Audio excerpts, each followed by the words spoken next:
Muchas gracias por la amable invitación y por la posibilidad de presentar nuestros trabajos a los alumnos. Ya, mira, mucho gusto porque uno de mis mejores alumnos viene de Toluca, ya, entonces ya no es mi alumna.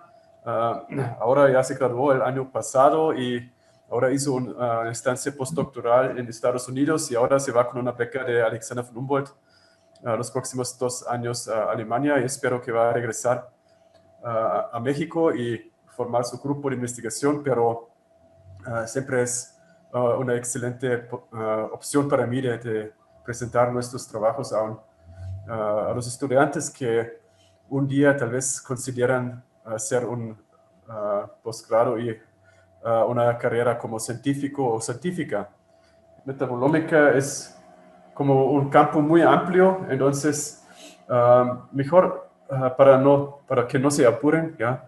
Entonces voy a presentar en general como herramientas para entender mejor qué está pasando en un organismo, ¿ya? Entonces unas herramientas que nos permiten de tener información sobre la composición química en el sentido más amplio de seres vivos. Entonces, primero les voy a presentar nuestro concepto de genotipo y de fenotipo. Entonces, aquí metabolómica lo voy a introducir como una parte del fenotipo de un organismo. Después, cómo podemos hacer como fenotipeo a través de perfiles metabólicos. Y después les voy a presentar algunas herramientas, ya como hacerlo en realidad, ¿ya? Y una de las herramientas que estamos desarrollando activamente en el reporte también es como la ionización ambiental de compuestos y una parte muy importante también es el análisis de datos mediante minería de datos. Entonces, no solamente con estadística tradicional, pero también aprovechando los nuevos algoritmos que nos da el aprendizaje de máquinas y inteligencia artificial. Entonces, ¿qué es esta cosa de genotipo y fenotipo? Entonces, aquí tenemos dos seres vivos, ¿ya? Y tienen como fenotipos muy diferentes, ¿ya? Pero ¿cómo se pueden aquí diferenciar, ¿ya? Primero, claro, van a decir como uno de los dos ya tiene mucho más pelo que el otro, ¿ya? Uno tiene dos patas, el otro tiene cuatro, pero aquí, en este caso, la diferencia más grande es como uno es un ser humano vivo y este perrito ya falleció. Entonces, esto es como solamente ahora una preparación de este animal. ¿Ya? Entonces, aquí su diferencia más grande es en nivel químico. Y entonces, de manera general, como esta definición del fenotipo se hizo hace más que 100 años.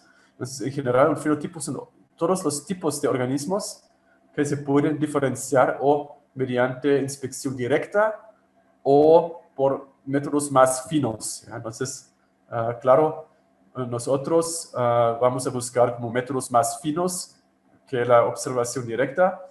Y aquí abajo pueden ver cómo típicamente los biólogos ven la relación entre genotipo y fenotipo. Entonces, el genotipo más el medio ambiente resultan en un fenotipo. Pero claro, como si lo vemos con un poco más de detalle, no es tan simple. ¿Ya? Entonces, como el genotipo, ya saben que hay millones de genes, ya también en el medio ambiente hay miles de factores, ya por ejemplo en el caso de mamíferos es como la alimentación, la temperatura, entonces como incluso su entorno social, entonces todos esos son variables en su medio ambiente y igual como el fenotipo tiene muchas diferentes dimensiones que podríamos considerar. Entonces, y si tomamos en cuenta como aquí todas las variables posibles, terminamos aquí con matrices muy grandes y muy complejas, ¿ya? Y la relación también del genotipo y del medio ambiente también tiene un componente de tiempo. Entonces, por ejemplo, probablemente escucharon de epigenética también. Durante el desarrollo del organismo puede cambiar muchísimo su expresión de genes. También el medio ambiente no sigue igual, hay muchos cambios. Y entonces también el fenotipo solamente es una situación muy temporal. Entonces, de eso ya saben aquí de nuestras preguntas. Entonces, ¿cómo puedo medir aquí un fenotipo complejo? Entonces, ¿cuáles serían estos métodos más finos? ¿Y cómo podríamos obtener información biológicamente relevante? ¿Ya? Entonces, ¿por qué vamos a tener muchísimas variables, pero cuáles de estos son realmente importantes? ¿Ya? Y de eso, ¿cómo podríamos hacer modelos que no solamente explican nuestros datos históricos, pero que son predictivos? ¿Y cuáles de las variables en estos modelos son importantes?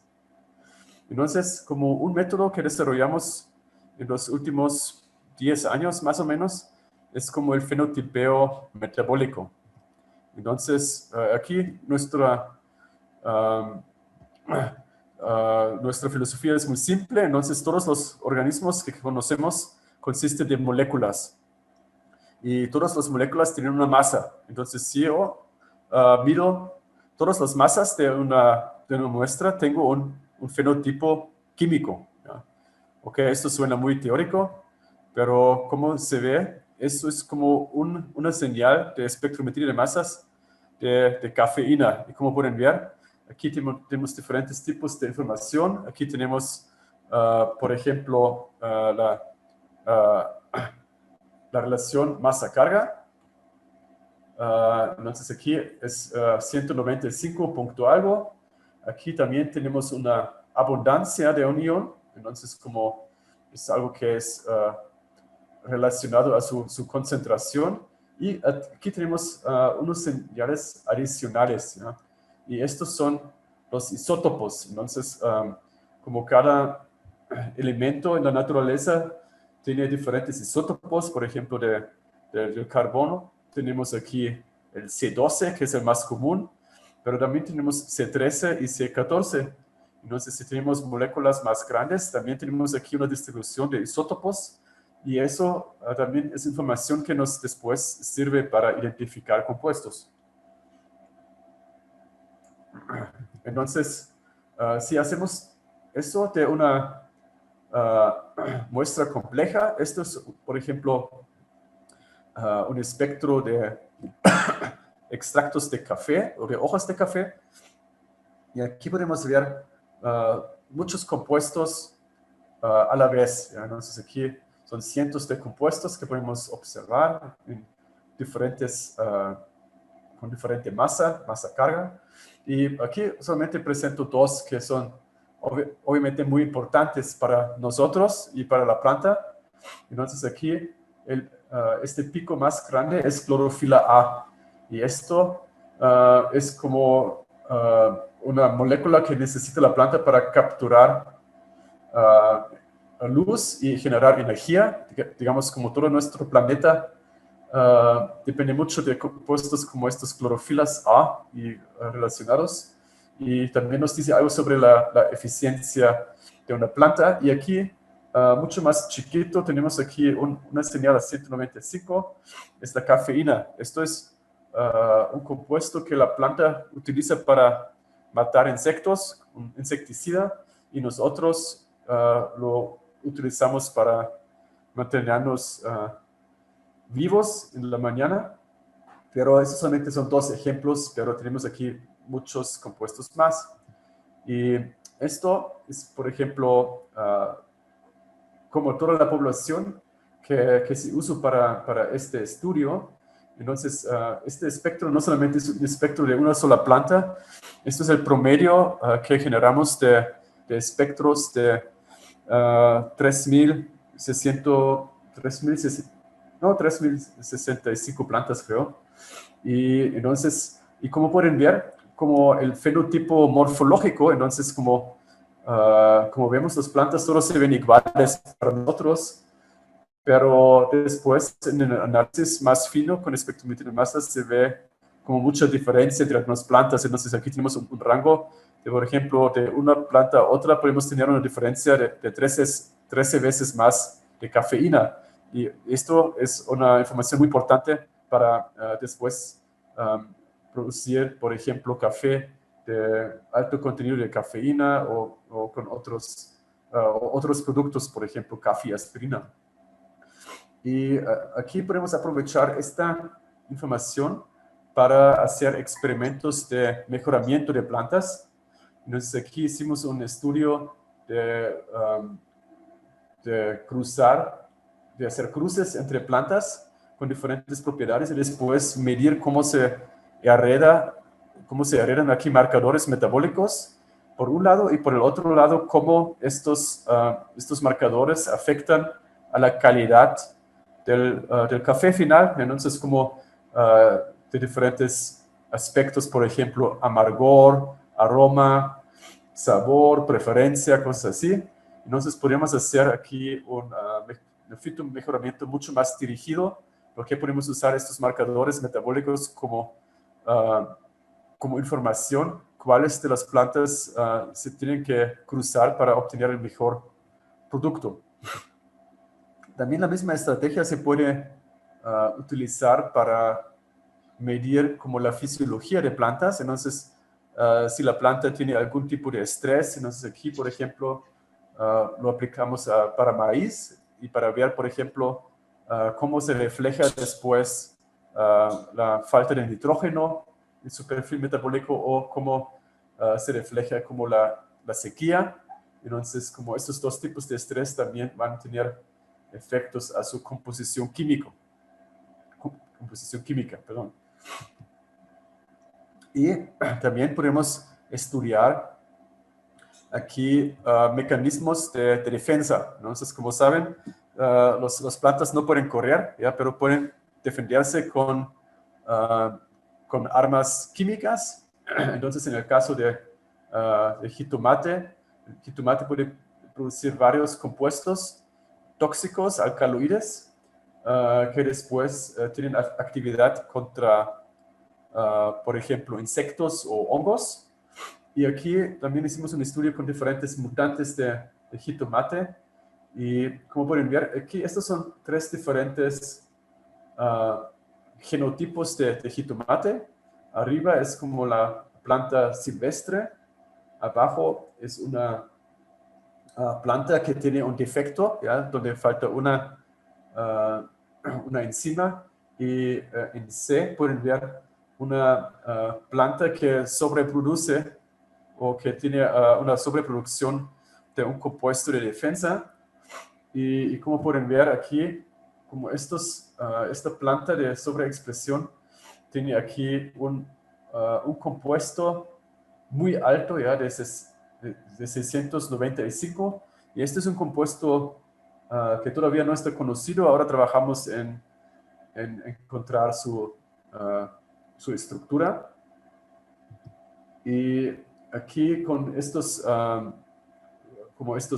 fingerprints, con este fenotipeo metabólico, podemos ver aquí toda la ruta de estos compuestos de alcaloides, de glicoalcaloides. Entonces podemos ver, por ejemplo, aquí en B, que este tipo de plantas con la mutación siempre tienen menos producción de todas. Y de hecho, estas plantas tienen después una gran desventaja si hacemos experimentos con hongos, ¿ya? Entonces también hay una relación muy estrecha entre el genotipo general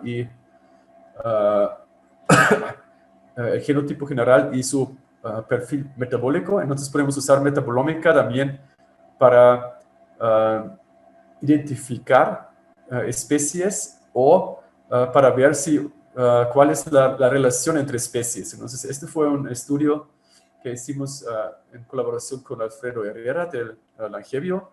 Y aquí la pregunta era como sobre la domesticación del frijol. Entonces, el frijol es como una planta que surge de Mesoamérica, ¿ya? Y aquí, como pueden ver, hicimos genomas de unos, si me recuerdo bien, 29 especies de frijol.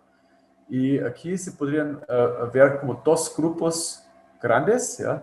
Y un tercer grupo que solamente es un solo frijol, ¿ya?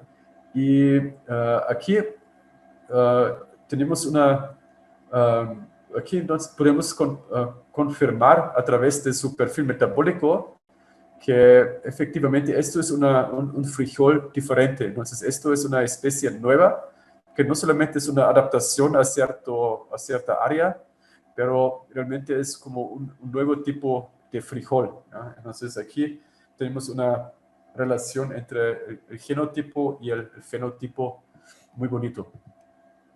Y por el otro lado también podemos aplicar como huellas metabólicas para confirmar de dónde viene un producto final.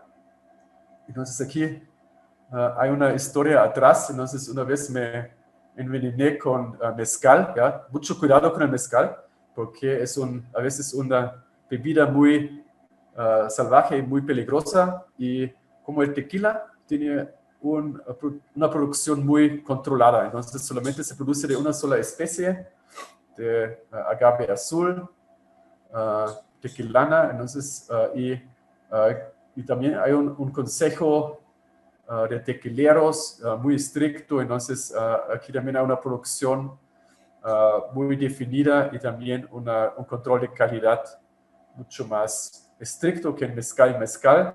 Este es un producto muy artesanal, pero artesanal no significa que siempre esté bien hecho. Entonces, aquí si alguien tiene mala suerte, como tocó a mí, hay un problema en algún paso, ya como puede ser o la fermentación o después en la destilación, y podemos tener aquí productos que son nocivos para la salud. Y entonces, por ejemplo, aldehídos como alcoholes de cadena larga, y estos después son tóxicos. Y entonces hicimos aquí también un método para diferenciar entre productos uh, de agave azul y tequila y de mezcales, ¿ya? Y aquí podemos ver que los mezcales tienen mucho más diversidad química, y que aquí también encontramos aquí marcadores para identificar o para diferenciar entre los dos. Un proyecto muy bonito que hicimos en los últimos años también fue en forénsica. ¿Ya? Hay un laboratorio, el único laboratorio de forénsica de vida silvestre, y está en Estados Unidos, y nos invitaron para hacer un proyecto. Y aquí pueden ver, por ejemplo, esto fue un caso de gente que vendieron tigres, ¿ya? Para después matarlos en una cacería doméstica. Aquí son patas de elefante. Y esto es un animal que en realidad no existe, ¿ya? Pero que esto no es de animales protegidos, pero es solamente algo que algunos payasos hicieron. Y aquí por ejemplo, tienen una biblioteca también de plumas, y usan todos los métodos posibles. Y un método que últimamente usan mucho es el DART, ¿ya? Es una espectrometría de masas.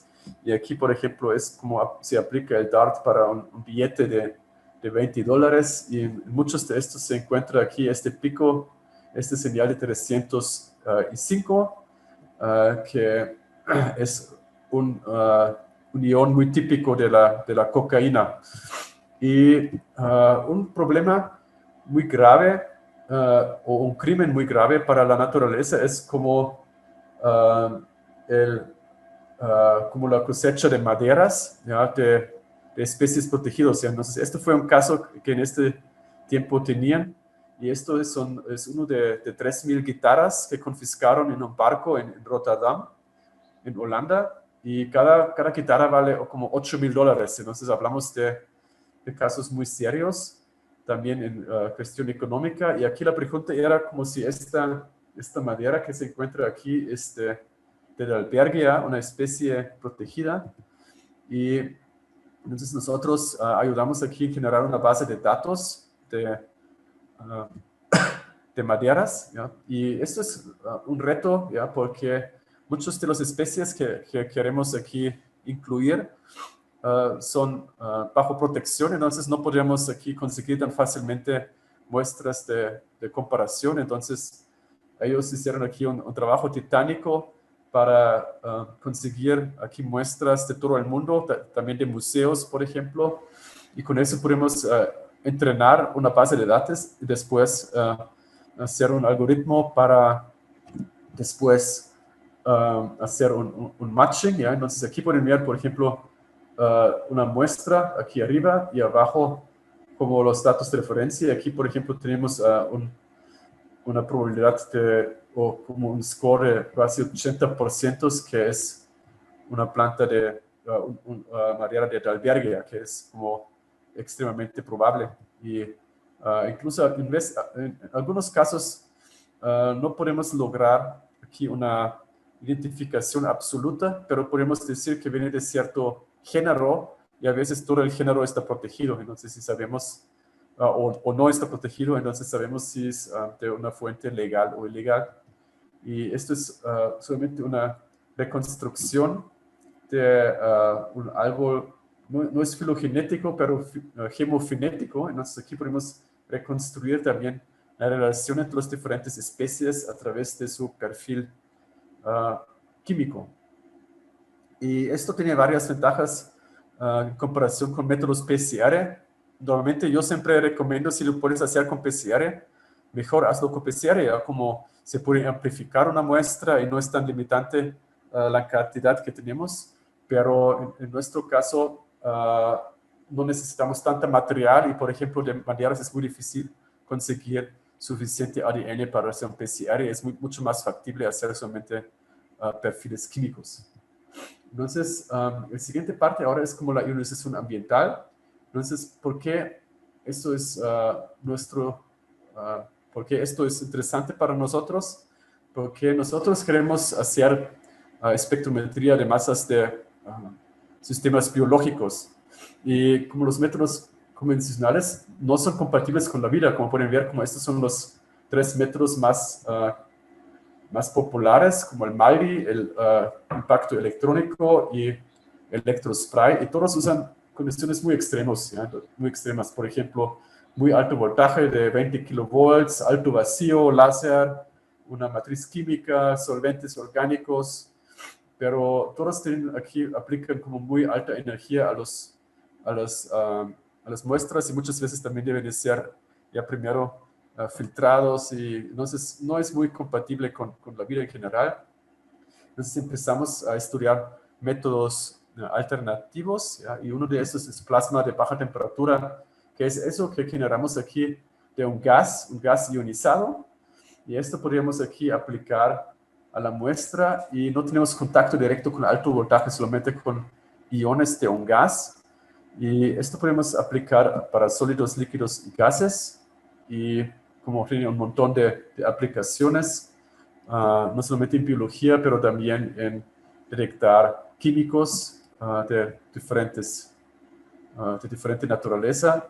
El problema es como con nuestros, cuando empezamos el proyecto, como no existía aquí un proveedor comercial, entonces tuvimos que hacer nuestras propias sondas de ionización, y esto fue nuestro primer prototipo funcional aquí hace casi exactamente 10 años, ¿ya? Pero como pueden ver, como eso es un diseño muy rústico, ya, con materiales de laboratorio y un circuito que compré en Amazon con $60 o algo así.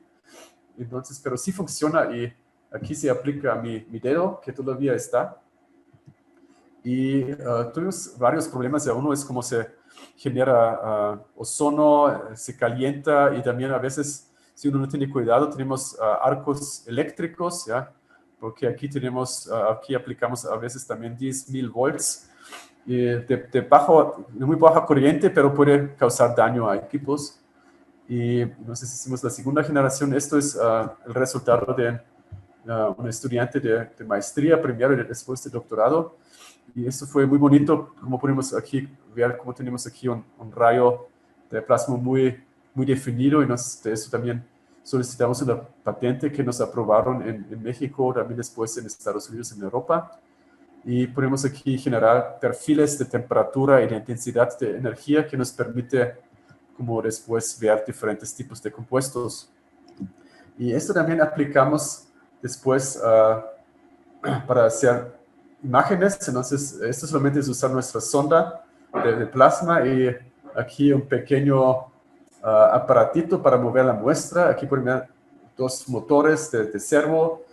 Y no sé si todavía conocen estas cosas, que no son tan comunes, una palanca y como joystick. Y entonces escribimos aquí un pequeño software para mover las muestras. Y con eso ya podemos hacer como mapas de la distribución de compuestos en muestras. Entonces esto es como un corte de chile jalapeño. Y aquí podemos ver la distribución de diferentes compuestos. Este, por ejemplo, es la capsaicina. Esto es como que da picor al chile. Entonces, y se encuentra aquí en la vaina o en el centro. Y podemos después también ver otros compuestos que, por ejemplo, solamente se acumulan en donde están las semillas. Entonces, obviamente tenía aquí una función importante o para proteger las semillas o para germinar. Todavía no sabemos. Pero aquí podemos hacer entonces estudios finos a nivel de, a nivel de tejidos frescos. Y tenemos aquí también un amplio rango de compuestos que podemos aquí identificar como alcoholes, aldehidos, alcaloides, alcanes, alquenes, etcétera. Y entonces aquí también ponemos aquí un estudio exploratorio de la diferencia de la localización de compuestos en tejidos biológicos. Entonces todavía tuvimos el problema que estas sondas se hicieron de vidrio y de vez en cuando es difícil de reproducir nuestras sondas. Por ejemplo, si hay un soplavidrios, jamás va a tener dos sondas iguales y por eso cambiamos a la producción mediante impresión 3D. Entonces, los últimos años trabajamos mucho en desarrollar esta tecnología para química analítica y entonces podemos hacer un dibujo en la computadora. Ahora hacemos, por ejemplo, también es difícil de entrar al laboratorio por la contingencia, pero aquí, por ejemplo, los nuevos estudiantes pueden dibujar sus diseños en la computadora y después se pueden imprimir y probar. Entonces no tenemos que ir para cada cosa al laboratorio, pero podemos hacer muchas cosas virtuales y después solamente hacer parte experimental en pocos días. Y esto es como una de las primeras sondas que hicimos con impresión 3D y aquí se usa para medir fármacos y se pueden hacer diferentes plásticos ya no solamente para variar un poco los colores, pero también por sus propiedades químicos. Ya, por ejemplo, aquí podemos ver este de abajo, es policarbonato, que es más resistente que otros materiales y también nos genera menos ruido químico. Y estos son solamente algunos aspectos que se generaron con con esta zona impresión 3D. Es como vanillina, por ejemplo, que es el olor de la vaina, de alcanfor, aquí el ácido salicílico de la aspirina, y aquí un fármaco un poco más complejo. Y aquí también pueden ver como tenemos aquí un rayo aún más fino, y la temperatura de este plasma realmente es ambiental. Entonces aquí la punta tiene como 28 grados Celsius, que es solamente un poco más que el medio ambiente. Y podemos hacer estudios en seres vivos de manera directa. Y después, para algunos compuestos no son detectables porque simplemente no salen de la muestra. Entonces aquí con la ayuda de un postdoc en física, hicimos aquí una como modificación, ¿ya? Entonces aquí pueden ver arriba, nos agregó aquí un láser, ¿ya? Y con este láser, y aquí también pusimos algunas partes que imprimimos con impresión 3D para tener aquí una lente para enfocar mejor, y aquí entonces tenemos aquí una fuente de ionización como multimodal que nos ayuda a hacer imágenes aún más finos. Entonces aquí podemos llegar aquí con esta tecnología de impresión 3D y componentes simples a una resolución de 50 micrómetros o mejor. Entonces esto es solamente para comprobar en un tejido de una planta, en una hoja, que tenemos aquí una resolución alta, ya en este caso de 50 micrómetros. Y podemos medir aquí muestras bastante grandes. Esto es como un corte de un cactus San Pedro, y este cactus tiene mescalina. Y como pueden ver aquí, este es el ion de mescalina de 212, y aquí pueden ver que la mescalina se concentra aquí en el exterior del tejido, y entonces para confirmarlo se cortó aquí el tejido verde, y efectivamente podemos ver aquí con otro método, con GC masas, y comprobar aquí el perfil de mescalina. Entonces, estos estudios hizo aquí Abigail Moreno de Toluca, ¿ya? Y también de esta planta de datura o tulache, ¿ya?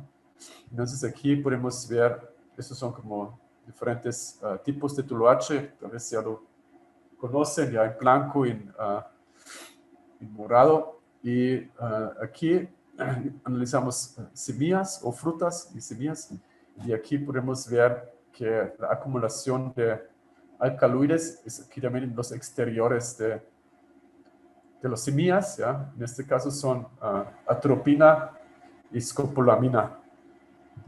Entonces, no es recomendable comer demasiado de estas semillas, ¿ya? Y esto es como toda una planta completa, ¿ya? Una plantita de tabaco. Y aquí podemos ver, en este caso, la distribución de nicotina. Y aquí son otros compuestos que podríamos encontrar. Y como pueden ver, que muchas veces metabolitos tienen una localización en ciertas partes de la planta. Por ejemplo, o en las raíces, o en las hojas, o en otras partes. Y además podemos hacer estudios en vivo. Ya también esto es tabaco. Y hay muy poco daño que podemos ver aquí en microscopía electrónica. Y por eso podemos usar como la misma planta para hacer un estudio de varios días. Esto es como un experimento de 2 semanas más o menos, y el primer día aplicamos un daño a 2 plantas, uno con químicos y uno mecánico, y podemos ver aquí la acumulación de nicotina. Y otra aplicación muy importante es como ver cambios en tiempo real.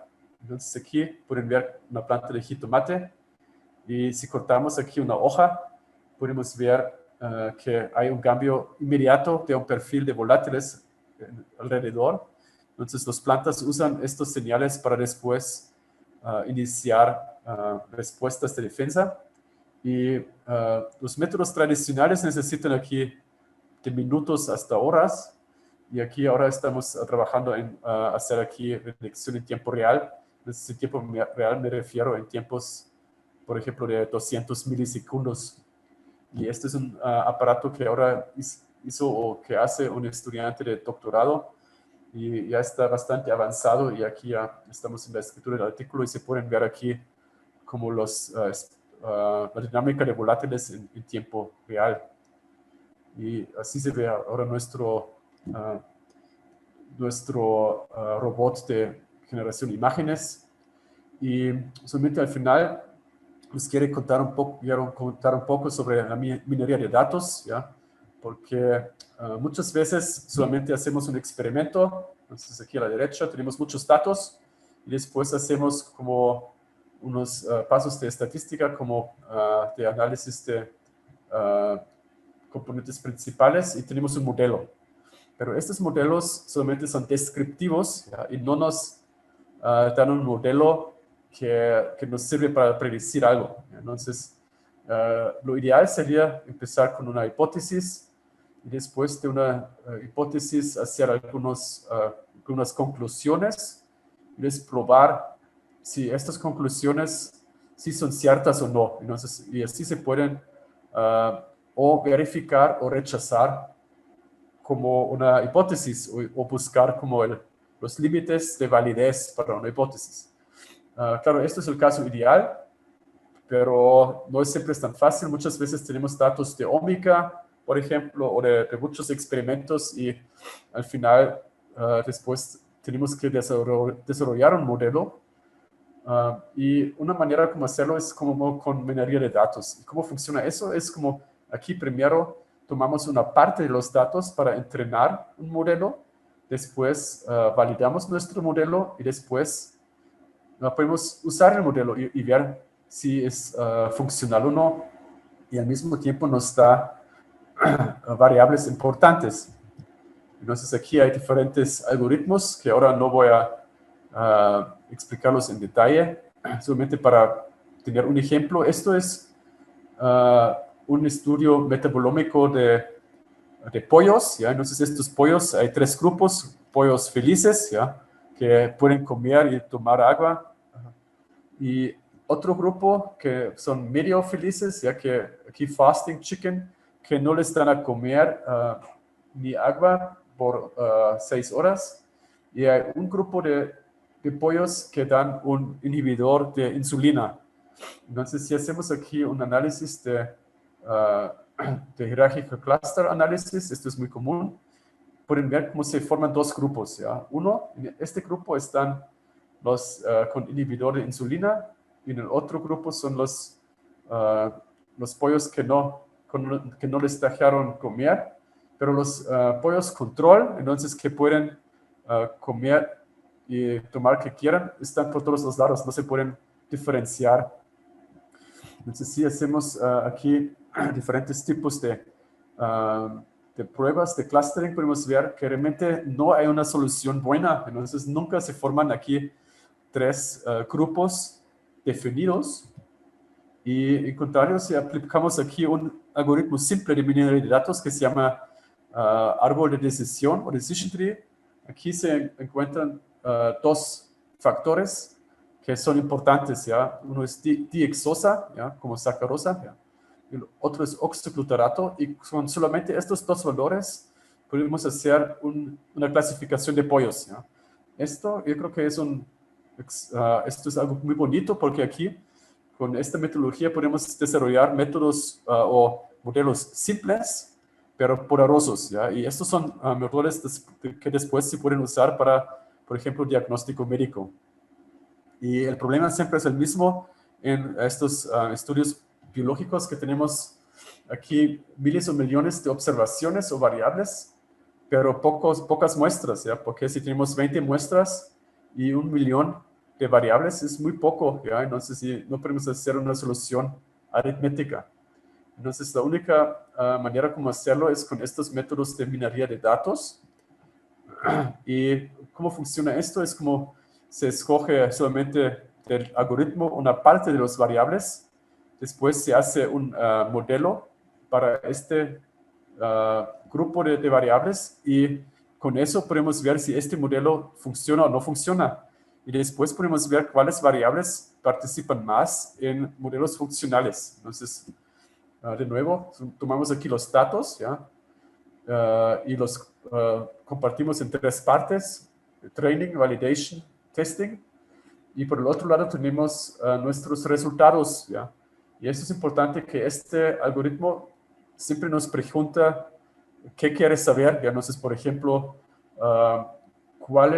por ejemplo, una pregunta puede ser una clasificación. Entonces, ¿cuáles de los pacientes son sanos y cuáles tienen cierto tipo de cáncer o cierto tipo de enfermedad? Y así sí podemos encontrar los variables que son informativos para ciertos tipos de preguntas. Esto, por ejemplo, fue un estudio metabolómico de moscas, ¿ya? Y, por ejemplo, tal vez todos conocen Drosophila melanogaster, que es muy común en las frutas, o si si olvidamos algo en la mesa, o en la composta encontramos esta especie que es cosmopolitana, vive en todo el mundo y son muy adaptables. Y aquí hay 2 tipos de moscas que se encuentran en los desiertos en México y Estados Unidos. Y estos son especialistas que viven en cactus, y los últimos millones de años no tenían la oportunidad de comer muchos azúcares simples. Entonces, si cambiamos su dieta a alto contenido de azúcar, se enferman. Y aquí podemos ver cómo se refleja en su metabolismo. Y en este caso encontramos que cambia son sus perfiles de fosfolípidos. Y esto sí afecta después sus membranas. Entonces, los moscas sufren aquí como tienen una enfermedad de síndrome metabólico, como pueden desarrollarlo los seres humanos. Un, otro tipo de algoritmos que usamos son análisis de asociación. Entonces, no sé por qué en ciencia somos tan lentos en adaptar estos algoritmos, pero muchas empresas exitosas y organizaciones lo usan, ya como Amazon, Google, Facebook o también servicios secretos. Es muy simple. Por ejemplo, si conocen 2 o 3 de sus amigos ya en Facebook, ya saben quién más probablemente conocen, ya, o si compraron ciertos productos, ya, digamos, Harry Potter 1 y 2, también les va a proponer toda la caja, ya, de todos los libros de Harry Potter y también el Señor de los Anillos y, digamos, productos relacionados. También tengo mucho cuidado con el Google, por ejemplo, para hacer búsquedas, porque si usan su perfil, Google aprende y después ya no van a tener resultados imparciales, pero van a tener resultados ya prefiltrados. No sé si ustedes hacen el experimento y cada quien busca las mismas palabras clave, van a encontrar diferentes resultados. Por el otro lado, podemos usar eso en proyectos, por ejemplo, de proteómica o metabolómica. Y a veces tenemos, por ejemplo, aquí marcadores que nos salen. Y estos tal vez para nosotros no tienen sentido como bioquímico, ¿ya? Pero también tienen información. Y, por ejemplo, si pueden ayudarnos a encontrar otros caminos bioquímicos, ¿ya? Otros pasos biosintéticos, o también nos pueden servir como marcadores de una enfermedad. Entonces, para facilitar todo eso, hicimos aquí una distribución de programas para espectrometría de masas. Si alguien tiene interés, también tenemos aquí un curso en línea para análisis de datos de metabolómica. Y entonces pudimos hacer nuestros propios distribuciones o también nuestro propio software, ¿ya? Entonces, en mi laboratorio trabajamos mucho en también no solamente comprar software comercial, pero mejor desarrollar software porque es mucho más barato. Como un programa de espectrometría de masas puede costar más que $10,000. Y además aprendemos mucho y podemos adaptar o podemos generar las funciones que nosotros necesitamos. Esto, por ejemplo, es un software para encontrar marcadores en estos árboles para generar una base de datos de marcadores para identificación de árboles. Entonces, solamente para resumir, ¿ya? Entonces, como hacer fenotipeo, ¿ya? mediante el metabolismo es un método muy rápido y además fino, ¿ya? Y podemos aquí identificar también especies y hacer como investigación sobre sus relaciones familiares, como ionización ambiental. Podemos tener una vista más realista a la química de la vida, ¿ya? Y podemos hacer estudios también sobre su localización de compuestos y sobre la dinámica en sistemas reales. Y al final, brevemente, muestre algunos ejemplos de minería de datos. Y aquí podemos hacer modelos predictivos, ¿ya? Como que son importantes, por ejemplo, si queremos desarrollar un método para diagnóstico, podemos encontrar variables importantes. Y un punto aquí muy importante es como no necesitamos aquí conocimiento de experto, entonces nos ayudan a encontrar nuevos resultados que no esperamos. Entonces, claro que todo eso es un esfuerzo de grupo, ¿ya? Entonces es el grupo actual que participó en estos estudios. Y sí, con eso termino esta pequeña plática de algunas herramientas que tenemos para la metabolómica. Y muchas gracias de nuevo por la invitación. Y